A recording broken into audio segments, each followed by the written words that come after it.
أعزائي المشاهدين، السلام عليكم. لازم نتمسك بالأمل ونعالج أي خلل.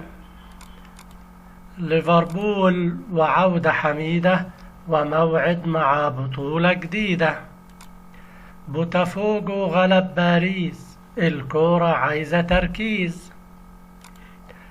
امبارح طبعا أصيبت الجماهير الأهلاوية كلها بحزن وحسرة وخيبة أمل بسبب هزيمة فريقها في مباراة الأمس، والكل كان يتمنى يتعادلوا أو يغلبوا، ولكن كان الأداء مخيب للآمال. لو كان اللعيبة عملوا اللي عليهم وقدموا مباراة كبيرة والنتيجة كانت تعادل أو هزيمة ما كانتش الناس هتزعل، لكن اللعيبة ما عملتش اللي عليها، وفي تراجع في مستوى اللعيبة، وفي عدم تركيز وغياب للروح وللحماس. انا مش عارف فين الحماس وروح الفانيلا الحمراء، فيها ايه لما يجي فينا جون واتنين ونلعب ونعمل ريمونتادا ونقدر نتعادل؟ غابت الروح وغاب الحماس وغاب التركيز بالأمس، وشفنا الهدف الثاني اللي كان فاول على حدود المنطقة للأهلي اتنفذ بطريقة خاطئة، رجعت للاعبي بالميراس 4 نقلات كانوا ودوا اللعيب انفراد بالشناوي وأحرز الهدف الثاني، وأصيبت الناس بالإحباط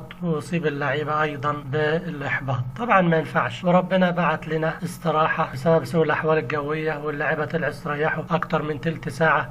توقعنا ان هم ينزلوا النص ساعة اللي فاضلين يموتوا نفسهم وياكلوا النجيلة، لكن للأسف لقينا برضه نفس المستوى، يعني تحسن شوية المستوى في النص ساعة الأخير، لكن دون فاعلية ودون تركيز، وضاعت معظم الهجمات.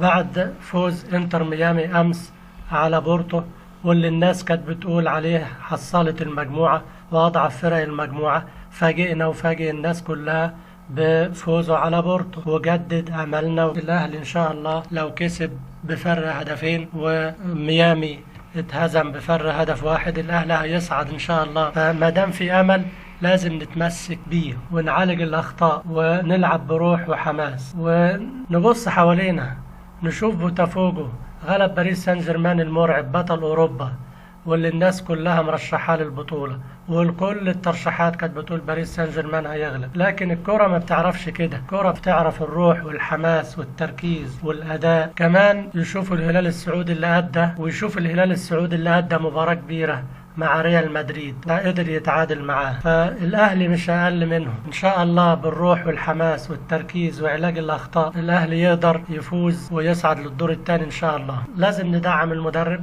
وندعم اللعيبة وما نقطعش فيهم، طول ما في امل نتمسك بيه ونلعب عليه ان شاء الله. وبعد طول ما تنتهي يبقى لكل حادث حديث. من اخبارنا الرياضية، ليفربول ان شاء الله على موعد مع بطولة جديدة في 10 من أغسطس، وهي بطولة درع الاتحاد الانجليزي، وبتكون بين بطل الدوري وبطل الكاس اللي هو كريستال بالاس اللي فاز بالكاس على حساب السيتي. فالمباراة هتكون يوم الأحد 10 أغسطس إن شاء الله الساعة 5، وبعدها هيقص ليفربول شريط الدوري الإنجليزي اللي هيبدأ الجمعة اللي بعديها على طول 15 أغسطس، وأولى مبارياته مع بورنموث. وأشوفكم في فيديو قادم. اللي ما اشتركش في قناة العمريتي سبورت يشترك. خلص الكلام، ولسه في الملعب أحلام، ومن العمريتي سبورت بقدم لكم أحلى سلام، وسلام عليكم.